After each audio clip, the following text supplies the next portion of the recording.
Bismillahirrahmanirrahim. Assalamualaikum warahmatullahi wabarakatuh.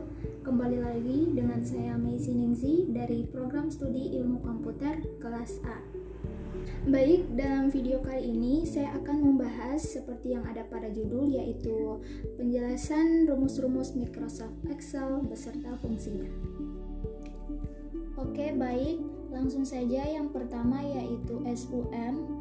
SUM ini adalah rumus untuk menjumlahkan angka yang ada di sel-sel tertentu. Contohnya, kita ingin menjumlahkan angka dari sel A2 sampai A6, maka rumusnya seperti gambar di bawah ini. Bisa dilihat. Selanjutnya yaitu count. Ini berfungsi untuk menghitung jumlah sel yang berisi angka. Misalkan dari sel A1 sampai I1, hanya A1 sampai E1 saja yang berisi angka. Maka, jika dihitung dengan rumus di bawah ini dan hasil dari rumusnya adalah 5, karena hanya 5 sel yang berisi angka. Kemudian konta. Fungsinya kurang lebih seperti count. Bedanya konta ini tidak hanya menghitung jumlah sel yang berisi angka, tapi juga sel yang berisi apapun, sehingga kita juga bisa tahu jumlah sel yang tidak kosong. Misalkan sel A1 hingga D1 berisi kata, dan sel G1 hingga I1 berisi angka. Maka jika dihitung dengan rumus di bawah ini, hasilnya adalah 7. Karena sel yang kosong hanya E1 dan F1, sehingga jumlah sel yang terisi adalah 7. Selanjutnya yaitu average. Sesuai dengan namanya, average berfungsi untuk menghitung rata-rata angka pada run sel tertentu. Contohnya, misalkan kita sedang menghitung rata-rata nilai mata kuliah yang ada di sel A2 hingga A6, maka kita bisa menggunakan rumus seperti di bawah ini. Kemudian if. Rumus ini mungkin terdengar agak kompleks, tapi fungsinya sangat penting. If dapat membantu kita mengidentifikasi data berdasarkan logika tertentu, biasanya dalam bentuk benar atau salah. Contohnya, misalkan kita ingin mengecek apakah angka di A1 lebih besar dari angka di B1. Jika angkanya lebih besar, kita melihat kata benar, dan jika lebih kecil kita melihat kata salah.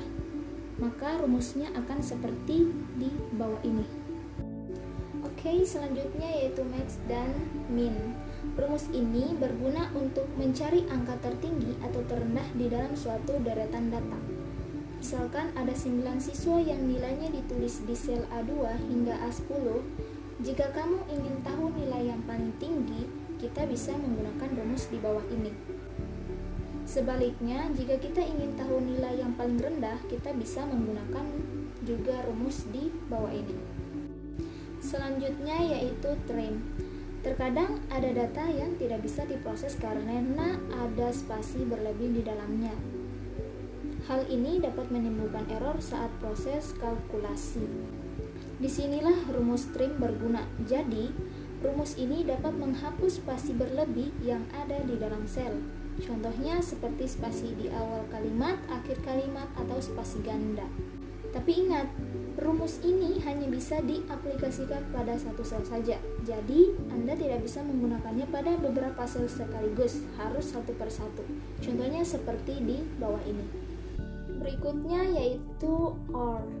Sama seperti rumus AND, rumus OR bisa digunakan untuk mencari tahu apakah kriteria yang ditentukan true atau false. Bedanya, jika rumus AND harus memenuhi semua kriteria untuk menjadi true, rumus OR bisa dipenuhi dengan salah satu kriteria saja. Seperti di bawah ini. Nah, jika angkanya memenuhi kriteria, maka hasilnya adalah true. Begitu pula sebaliknya. Kemudian selanjutnya yaitu not. Rumus not adalah kebalikan dari rumus and dan or. Contohnya, misalkan kita menggunakan rumus di bawah ini.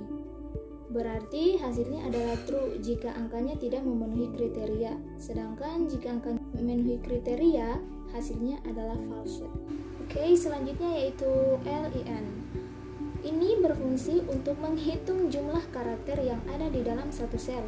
Jadi yang dihitung tidak hanya kata, tapi juga spasi dan tanda baca seperti titik dan koma. Berikut contohnya seperti di bawah ini. Selanjutnya yaitu areas. Apakah kamu ingin menghitung jumlah area yang kamu seleksi?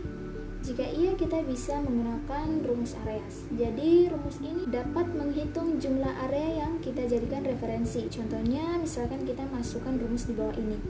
Maka hasilnya adalah 1, karena kita hanya menyeleksi satu range sel saja. Kemudian selanjutnya yaitu trailing. Rumus trailing berfungsi untuk membulatkan angka atau kelipatan 10 ke angka atas terdekat. Berikut contohnya, bisa dilihat tabel di bawah ini. Yang kita lihat, di dalam rumus trailing-nya ada sel B2, yaitu sel yang ingin kita bulatkan angkanya. Sedangkan angka 10 merupakan batas yang kita tetapkan. Jadi, kita ingin membulatkan angkanya maksimal ke 10 angka yang lebih tinggi dari angka originalnya. Setelah memasukkan rumusnya, kita akan melihat hasilnya seperti gambar di bawah ini. Dan yang terakhir yaitu floor. Floor adalah kebalikan dari rumus trailing karena rumus ini akan membulatkan angka kelipatan 10 ke angka bawah terdekat. Berikut contohnya, bisa dilihat pada tabel. Sama seperti rumus trailing, kita harus memasukkan sel yang ingin dibulatkan terlebih dahulu, yaitu B2. Kemudian masukkan angka 50. Artinya, kita ingin membulatkan angkanya ke angka bawah terdekat. Hasilnya seperti di bawah ini.